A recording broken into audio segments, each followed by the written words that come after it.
What is up, YouTube? Dottz Gaming here, and today I'm bringing you guys my current gold making method. So a guide on how I am currently going about making gold in the Elder Scrolls Online. I've talked about this a bit in stream before, and a lot of people are asking how I have the amount of gold that I have. I have about 830k, and I haven't really been putting a lot of emphasis on my gold making recently, or I probably would have more. But the method that I'm currently using for making gold is not time consuming. It is very quick and easy, but the profits are also very, very good, but there is risk and it takes practice. When I first started doing this, I lost gold, I made some bad deals, I ended up having less than what I started with, but through the mistakes and through everything I learned, I adapted, and eventually I started making gold. Now, there are plenty of other gold making methods that you can do to get some starting capital, because in order to do this gold making method, you probably need to start off with at least 100,000 gold. And that's really not that hard to get if you just kind of play the game on a regular basis, and if you maybe even do some simple material farming. I'll link my material farming guide in the description below. Farming materials is a really quick and easy way to start up with some capital, but I would say you want to start with at least 50 to 100k gold in order to do this relatively decently. Or if you don't have a lot, maybe just start small, set aside 25 to 50k gold, and start doing this method.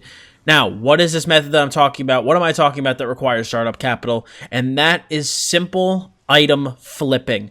Buying items that are not being sold for what they're actually worth and selling them for what they're worth. It's very simple, very easy, but the thing is, it does take some practice to get really proficient at. Like I said, I have in the past bought some stuff and taken a risk on things that didn't end up paying off, and I lost a lot of gold. But I also had some risks that I did take that also netted me a lot of gold in return. You know, it's a risk reward like anything else with this. Now, unfortunately, this is mainly a PC gold making method, because in order to do this very easily, you need two key add-ons. You need Awesome Guild Store and Master Merchant. So in order to make sure you're really doing this gold making method properly, I'd say you need to be in at least 2 trading guilds. And the reason for that is that Master Merchant needs to be able to get information about what items are selling for. And I think 1 trading guild doesn't give you enough of a sample size. So I would join 2 trading guilds and be in them for at least 2 weeks before you start doing this, so that they can accrue some data and kind of get some information about what items are selling for. So if you do this on console, you can. You just don't have the add-ons at your disposal, so it's going to be a lot harder, in my opinion. The add-ons is what make this method really easy. But if you're on console, if you learn the market yourself, you can absolutely do this. But what do I do? So basically what I do is I go from city to city to city, and I look at various guild traders and see what items are selling for, buy them if I think that they can be resold for a profit. And yeah, that's pretty much it. So like right now I'm here in Raw, so I'm going to walk up to this trader. And what I do is I set my deal range for good or above. When you set it for reasonable, I don't believe you make enough of a profit. This right here is the, when you have Master Merchant installed, this little area right here comes up in Awesome Guild Store. So I just kind of, so if I reset all filters, you just simply set the deal range to blue or above. And you hit start search. Okay? So the add-on is going to search through the guild store, and it's going to check for if things are a good deal, a great deal, or definitely buy this. So as you can see, we have these things come up. We look at Ring of the Shadow Walker is selling for 400 gold, but the Master Merchant price for this item is 850 gold. Then we look at these Iron Pauldrons that are Nirnhoned. They are selling for 1700 gold, but you could probably resell them for 3k. Then you look at War Maiden's Ring, selling for 444 gold. You can sell it for 880. And then we have this thing of Ritz, which is selling for 2700 gold, but can be resold for 5500 gold. So I know me personally, I'm going to buy this. And I'll probably end up buying... I'm probably not going to end up buying the Ring of the Shadow Walker, because if you can see in the last week, only 1 was purchased. This goes back all the way 116 days. But if you look in the last week, only 1 was purchased, which means that this item might not be that much in demand. So I'm going to move on to a new trader. Now, what I was saying is the part that kind of takes some skill about this is realizing what's a good buy. Like, for example, you can see within the last 8 days, 3 of these were bought. And as you can see, there's been a good amount of data recorded about this Necklace of the Dragon. This is for Akavir Dragon Guard. I know that's a popular set. It's only being sold for 30,999 gold, and it can sell for about 8,600. So I'm going to buy that. Now, I look at something like Skin Changer Motif. I know that was just coming from the Winters event that just happened. Odds are the market is flooded with these. I'm not going to probably be able to resell this. You know, you have to kind of look at things like that. Because there are going to be plenty of times where you see an item that... I'm trying to find a good example. Here we go. Spriggans Lightning Staff is on sale for 3,000 gold. And you see, I can sell this item for 8k. It's a 5k profit. Why would I not buy this? If you look, Master Merchant has one recorded purchase of a Spriggans Lightning Staff. Okay? That's from 277 days ago. Odds are... this is not going to sell. Also, you have to remember, Spriggans is a physical damage set, and this is a lightning staff. You think anyone's going to be buying Spriggans lightning staffs? I don't even know why someone brought a Spriggans lightning staff in the first place. But this is like what I'm talking about. Even though this looks good, you need to look at the Master Merchant data. Not a lot of people are buying this, so it's not in high demand, so it's not worth the purchase. Now, if you look at something again like this, Mall of Green Pact. Now, this is an example of a time that I might take a bit of a risk. Even though, like, this is a kind of like a bad example, but this is a bit of what I'm talking about. You see, I can resell this item for possibly 9,000 gold, and it only costs 240. If I don't resell this, I'm out 240 gold. It's really not the end of the world. But if I do resell this, I make what? Like an 8,800 gold profit? So that is definitely, that might be worth the risk. I would not do it on this item because no one's bought this in over a year.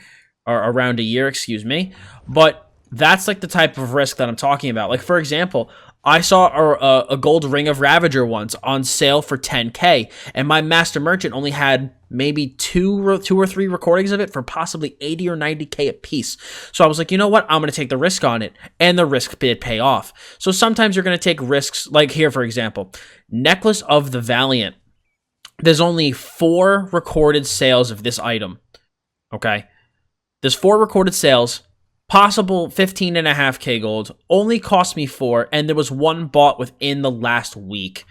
This is an example of something I would take a chance on. Same thing, maybe even here. This one hasn't been bought recently, so I'm not going to buy the ring. But as you can see, the necklace has been purchased relatively recently. So maybe this would be worth the risk. And as you can see, I'm going to take the risk.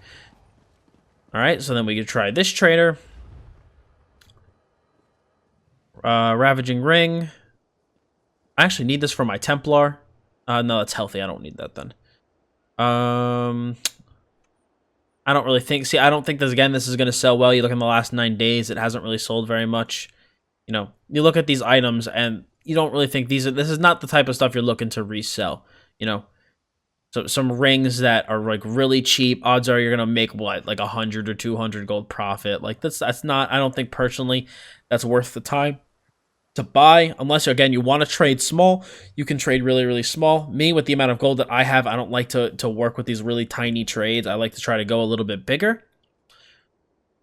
See, again, Lightning Staff, Unfathomable Darkness, 1,500 gold, hasn't been purchased in at least 60 days. I don't think that's worth the try. Ring of the Night Mother, no. Desert Rose Necklace, probably not. Gloves of Necropotence.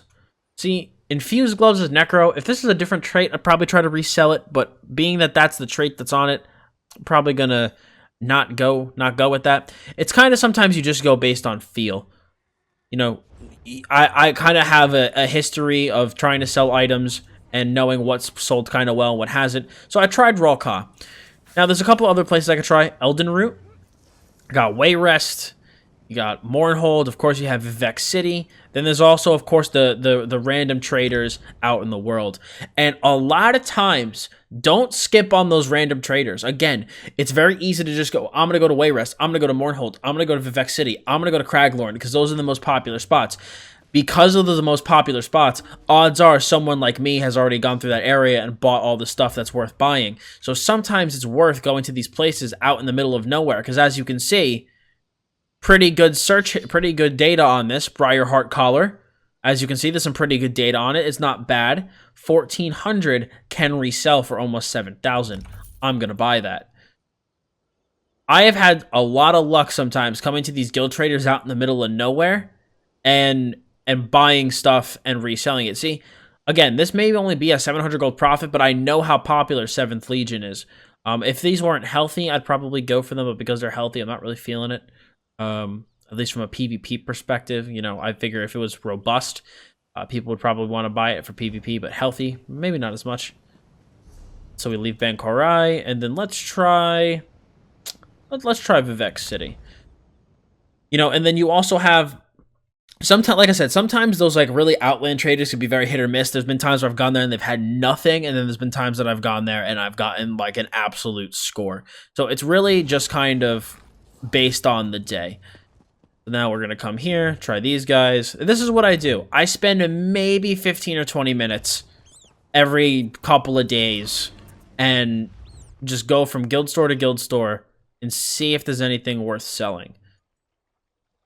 See these Spriggan boots. These are Divine's medium Spriggan boots, selling for 3,700 gold with a master merch price of 8,200 gold. And I know Spriggans is a popular set. Even though this is blue quality, upgrading to purple quality is very, very cheap. So odds are someone might try to buy this to save money. So I'm going to get the Spriggans boots here. Mother Sorrow hasn't been purchased in a while, so I'm not going to do that. Belt of Hawk's Eye. Probably not. It's a bit of a risk. There's only been one purchased in the last week for 7k gold.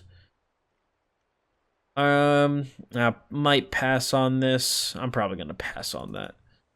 But this is just an example of the thought process I go to. That's why I'm just going from trader to trader right now, just to show you guys generally what I do. And then after this city, I'm going to teleport somewhere, and then we're going to put these items up for sale.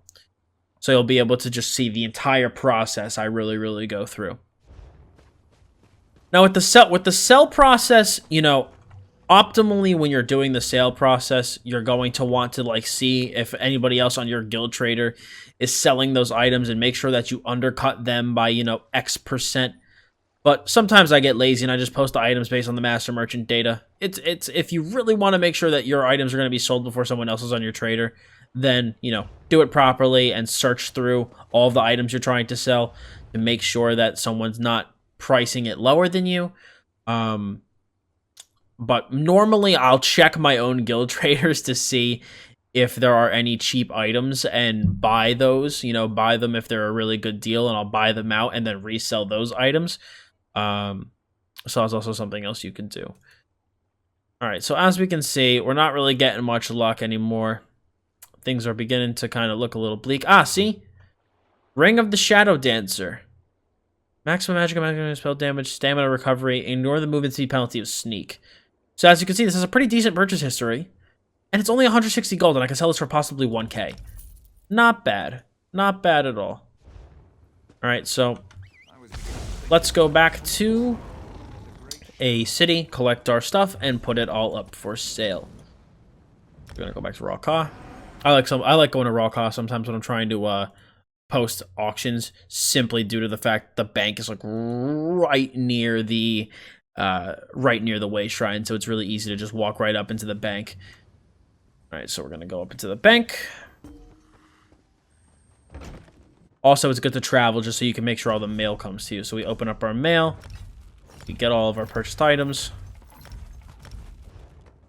Then we go to the banker, guild store, sell. All right, so we put up our writ. Now our writ we know can go for about 5,500 gold. That is the master merchant price of this item.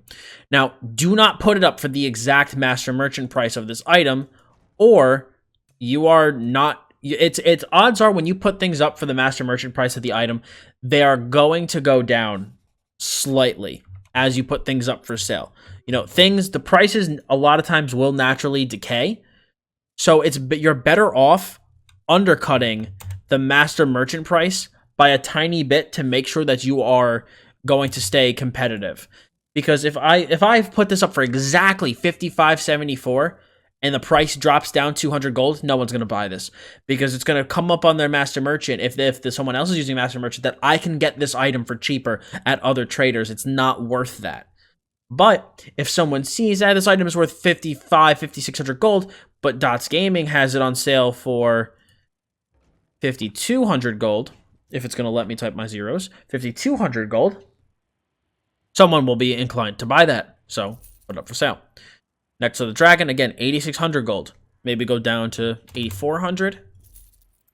Next to the Valiant, 15,560. Now, when it comes to really expensive items like this, and as you can see, there hasn't been a lot of purchasing of this. I like to drop down a good bit. So this says 15,560. I'm not going to drop down to 15,300. I'm going to drop down to 15,000 so that if someone sees my item and they look at their master merchant, they can see, wow, I'm saving 500 gold on this. And really, 15,000 versus what? 15,300. What am I saving? 300 gold? You know, that's not a lot in the grand scheme of the price of this item, and odds are someone is more likely to purchase this than if it was like really close to the master merchant price, because they're going to see this item has some pretty big swings in price. I might be able to find it for really cheap somewhere else. So we're going to list that up.